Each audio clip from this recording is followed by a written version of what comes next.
Les lettres muettes.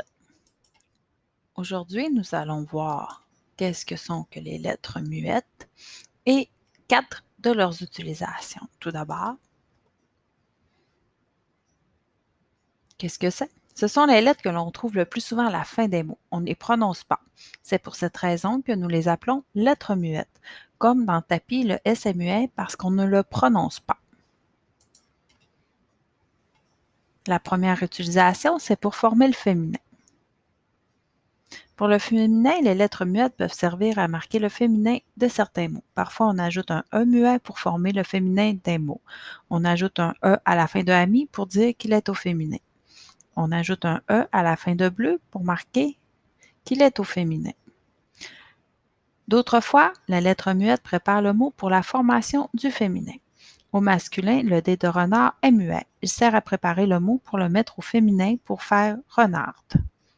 Au masculin, le T de content est muet. Il sert à préparer le mot pour le mettre au féminin, pour faire le mot contente.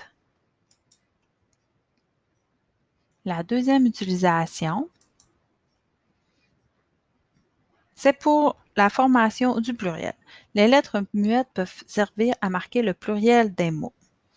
Pour indiquer que fleur est au pluriel, qu'il y en a plusieurs, j'ajoute un S. Pour indiquer que bijou est au pluriel, qu'il y en a plusieurs, j'ajoute un X. La troisième utilisation, c'est pour l'accord des verbes. Les lettres muettes peuvent servir à marquer la personne et le nombre des verbes.